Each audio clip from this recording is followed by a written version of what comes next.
మీ ఏలూరు చందన brothers shopping mall లో December 4వ తేదీ నుండి 23వ వార్షికోత్సవ క్రిస్మస్ మరియు సంక్రాంతి గ్రేట్ గిఫ్ట్స్ ఫెస్టివల్.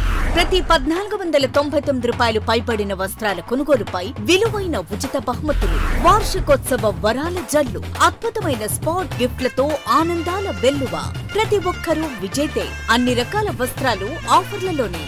చందన బ్రదర్స్ షాపింగ్ మాల్, మెయిన్ బజార్, ఏలూరు. నమస్తే, జర్నలిస్ట్ మీ కేఎంఆర్. ఆంధ్రప్రదేశ్లో కొత్త మంత్రివర్గం వచ్చేసినట్టే. ఇప్పటికే కేసరపల్లిలో లక్షలాది మంది ప్రజల ఆకాంక్షలు మరి లక్షలాది మంది హర్షోత్రేకాల మధ్య ఆంధ్రప్రదేశ్ ముఖ్యమంత్రిగా నారా చంద్రబాబు నాయుడు గారు ప్రమాణ స్వీకారం చేశారు. మరి ఆ తర్వాత నారా లోకేష్ గారు, పవన్ కళ్యాణ్ గారు ప్రమాణ స్వీకారం చేశారు.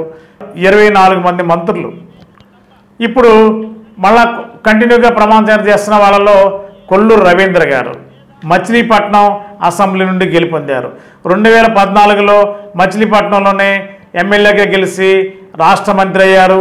ఒక బీసీ మత్స్యకార సామాజిక చెందిన కొల్లూరు రవీంద్ర గారు గత ప్రభుత్వంలో రకరకాల కేసులతో ఇబ్బంది పడి జైలుకి వెళ్ళిన పరిస్థితులు ఉన్నాయి. కష్టాలని ఇబ్బందులను తట్టుకుని బందర్ పార్లమెంట్లో పేరిని నాని కుమారుడు పేరుని కిట్టిని భారీగా ఓడించి బంపర్ మెజార్టీతో గెలిచిన కొల్లూరు రవీంద్ర గారు ఇవాళ క్యాబినెట్లో బీసీ మంత్రిగా ప్రమాణ స్వీకారం చేశారు. అదేవిధంగా నాదెండ్ల మనోహర్ గారు జనసేన పార్టీలో చాలా కీలకమైన నాయకుడు. నాదెండ్ల భాస్కరరావు గారి యొక్క కుమారుడు, మాజీ ముఖ్యమంత్రి నాదెండ్ల భాస్కరరావు గారు అంటే తెలియని వాళ్ళు ఎవరుండరు. మరి ఆనాడు కాంగ్రెస్ పార్టీలో 2004లో ఆంధ్రప్రదేశ్ శాసనసభకి స్పీకర్గా ఉన్నారు ఉమ్మడి ఆంధ్రప్రదేశ్లో. మరి ఆ తర్వాత కొంతకాలం కాంగ్రెస్లో ఉన్న తర్వాత జనసేన పార్టీలోకి వచ్చారు. ప్రస్తుతం జనసేన పార్టీలో పవన్ కళ్యాణ్ గారికి అత్యంత కీలకమైన నాయకుడు. పవన్ కళ్యాణ్ గారి తర్వాత 2వ స్థానంలో ఉన్న నాదెండ్ల మనోహర్ గారు తెనాలి నుండి బంపర్ మెజార్టీతో గెలుపొందారు. మరి వాళ్ళ జనసేన పార్టీలో ఎలాంటి నిర్ణయం తీసుకోవాలన్నా పవన్ కళ్యాణ్ గారి తర్వాత నాదెండ్ల మనోహర్ కీలకమైన వ్యక్తి. ఇవాళ క్యాబినెట్లో పొత్తుల క్రమంలో జనసేన పార్టీ నుండి నాదెండ్ల మనోహర్ గారికి రాష్ట్ర క్యాబినెట్లో బర్త్ లభించింది. క్యాబినెట్ మంత్రిగా ప్రమాణ స్వీకారం చేశారు. అదేవిధంగా పొంగూరి నారాయణ అంటే మరి ఆయన ఎవరో మీకు తెలియదు కాదు. మరి పొంగూరు నారాయణ విద్యా సంస్థల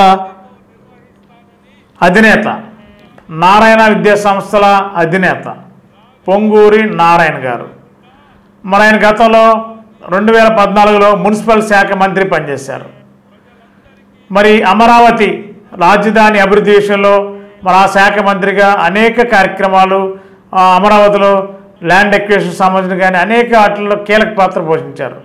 2019లో 5 సంవత్సరాల పదవి వైఎస్ఆర్సీపీ పాలనలో నారాయణ గారి మీద అనేక రకాల కేసులు, ఇబ్బందులు జరిగినప్పటికి కూడా తట్టుకుని నిలబడ్డారు టీడీపీలో.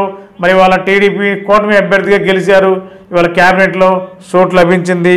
అదేవిధంగా డాక్టర్ నిమ్మల రామానాయుడు గారు ఉమ్మడి పశ్చిమ గోదావరి జిల్లా సంబంధించి పాలకుల నియోజకవర్గం.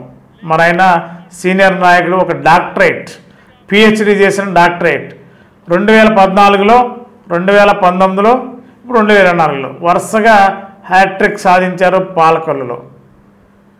ప్రతినిత్యం ప్రజలు అంటారు. ఆ డ్రెస్ కోడ్ కూడా 2014 నుండి ఈ రోజు వరకు 3 సార్లు గెలిచిన yellow colour shirt, Telugu Desam party colour shirt తప్ప వేరే కలర్ ఈ రోజు వరకు వాడలేదు ఆయన. White pant. ఈ డ్రెస్ కోడ్తోనే ఈ యొక్క 3 టర్మ్స్ ఎమ్మెల్యేగా కొనసాగారు. మరి అంతేకాదు, పాలకొల్లు నియోజకవర్గంలో క్షేమ సిటుక్కుమంటే ప్రజల దగ్గరికి వెళ్ళిపోతారు, ప్రజలతో మమేకం అవుతారు, వాళ్ళకి ఏ అవసరం అంటే అవసరం తీరుస్తారు. ఎమ్మెల్యేననే విషయం మర్చిపోతారు. ఒక కార్యకర్తని, ఒక సామాన్యుడిని ప్రజల్లోకి వెళ్ళి వారి ఇళ్ళకి వెళ్ళి వాళ్ళతో కూర్చుని కులాలతో మతాలతో సంబంధం లేదు, అన్ని కులాలతో కలిసిమెలిసి ప్రయాణం చేస్తారు. ఏ ఇబ్బంది వచ్చినా సరే వారి దగ్గర క్షణాల్లో వారిపోతారు. అర్ధరాత్రి లేదు, అపరాత్రి లేదు. ఇంకేదన్నా వారికి ప్రజలకి ఎక్కడైనా ఇబ్బంది జరిగిందంటే ముందుంటారు, ముందు వరుస ఉంటారు. సహజంగా ఎమ్మెల్యేలు ఇప్పుడు అంతా అయిపోయిన తర్వాత వస్తారు, కానీ పాలకొల్లులు అలా ఉండదు. రామానాయుడు గారు ప్రజలతో మమేకం అవుతారు కాబట్టి 67,000 ఓట్ల మెజార్టీతో పాలకొల్లు అసెంబ్లీ స్థానం నుండి బంపర్ మెజార్టీతో గెలుపొందారు నిమ్మల రామానాయుడు గారు. మరి ఆయన కూడా కీలకమైన మంత్రిత్వ శాఖ తీసుకోబోతున్నట్టు మనకున్న సమాచారం. మరి సమాచార శాఖ మంత్రి అవుతారని ప్రచారం జరుగుతుంది. మరి ఈవేళ బహుశా ఈరోజు సాయంత్రానికి కానీ ఇచ్చే ఆ మంత్రి శాఖలు కేటాయించే అవకాశం ఉంది చంద్రబాబు గారు. మరి శాఖలు కేటాయిస్తే దాదాపుగా 99.9 సమాచార శాఖ మంత్రి అయ్యే అవకాశం స్పష్టంగా కనిపిస్తుంది. అదేవిధంగా అనంతపురం జిల్లా ధర్మవరం సత్యకుమార్ యాదవ్ గారు, మరి ఆయన బీజేపీ రాష్ట్ర కార్యదర్శి, కీలకమైన నేత, ధర్మవరం నుండి అసెంబ్లీకి గెలుపొందారు. మరి ఇవాళ రాష్ట్ర మంత్రివర్గంలో స్థానం లభించింది. అంతేకాకుండా వంగలపూడి అనిత గారు పాయకరావుపేట 2014లో ఎమ్మెల్యేగా ఉన్నారు. ఒక టీచర్ ఆవిడ, ఒక టీచర్ నుండి ఒక ఎమ్మెల్యే చేసింది తెలుగుదేశం పార్టీ. మరి 2014-2019 వరకు టీడీపీలో కీలక పాత్ర పోషించారు ఎమ్మెల్యేగానే. 2019లో మళ్ళా కొవ్వూరు, ఉమ్మడి పశ్చిమ గోదావరి జిల్లా కొవ్వూరు అసెంబ్లీ స్థానం నుంచి పోటీ చేసి ఓటమి పాలయ్యారు. కొవ్వూరులో ఎవరైతే ఈ తానేటి వనిత గారు ఉన్నారో, తానేటి వనిత గారు వర్సెస్ వంగలపూడి అనిత గారి మధ్య కొవ్వూరులో పోటీ జరిగితే తానేటి వనిత గారు గెలిచారు, వంగలపూడి అనిత గారు ఓడిపోయారు. మళ్ళీ ఇప్పుడు 2024 ఎన్నికల్లో మళ్ళా సొంత నియోజకవర్గం పాయకరావుపేట అసెంబ్లీ ఎస్సీ రిజర్వ్ నియోజకవర్గం నుండి గెలుపొందారు, బంపర్ వేడితో గెలిచారు. మరి వంగలపూడి అనిత గారి వేళ రాష్ట్ర హోంశాఖ మంత్రి కాబోతుందని ప్రచారం జరుగుతుంది. మరి బహుశా హోంశాఖ మంత్రిగా కీలక బాధ్యతలు చేపట్టే అవకాశం లేకపోలేదు. ఎంటీవీ తెలుగు డిజిటల్ మీడియా నిన్ననే చెప్పింది హోంశాఖ మంత్రిగా వంగలపూడి అనిత అయ్యే అవకాశం ఉందంటున్నారు. ఖచ్చితంగా ఆ అవకాశాలు ఆవిడికే వస్తుందని చెప్పన్నారు. గత వైఎస్ఆర్సీపీలో హోంమంత్రి చేసిన తానేటి వనిత గారు, ఇప్పుడు వంగలపూడి అనిత గారు ఒకే సామాజిక వర్గం చెందిన మహిళా లీడర్సు, మహిళా ఎమ్మెల్యేలు. మరి వేళ అదే సామాజిక వర్గం చెందిన వంగలపూడి అనిత గారికి ఆంధ్రప్రదేశ్ హోంశాఖ బాధ్యతలు అప్పచెప్తారంటున్నారు. బహుశా దాదాపుగా సాయంత్రానికి ఒక క్లారిటీ వచ్చే అవకాశం ఉంది. మరి శాఖలు కూడా ఇవాళ ఈవినింగ్ కల్లా అందరికీ వచ్చే అవకాశం ఉంది. ఎవరెవరు మంత్రి పదవులు చేయబోతున్నారనేది కీలకంగా సాయంత్రానికి వస్తుంది. కాబట్టి మనం చెప్పిన పేర్లు ఈ శాఖలు నిర్వర్తించే అవకాశం దాదాపుగా వీళ్ళే అవకాశం ఉంది. వీళ్ళకి ఆ శాఖలు ఖరారయ్యే అవకాశం స్పష్టంగా కనిపిస్తుంది. గత 20 సంవత్సరాలుగా దంత సమస్యలతో పాటు దవడ మరియు ముఖ సంబంధ సమస్యలకు చక్కని చికిత్సలు అందిస్తున్న శ్రీ రామకృష్ణ దంత వైద్యశాల, నరసింహారావుపేట, ఏలూరు.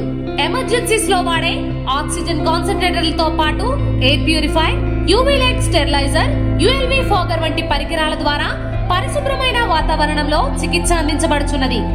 ఆర్వీజీ ద్వారా అతి తక్కువ రేడియేషన్ ఉపయోగించి దంత వ్యాధి నిర్ధారణ మరియు రూట్ కెనాల్ వైద్యం చేయబడుచున్నది.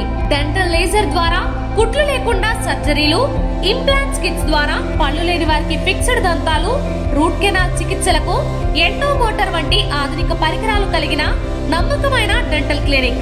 అత్యంత ప్రామాణికమైన ఆటోక్లావింగ్ పద్ధతిలో శుభ్రపరిచిన ఇన్స్ట్రుమెంట్స్ వాడడం మా ప్రత్యేకత.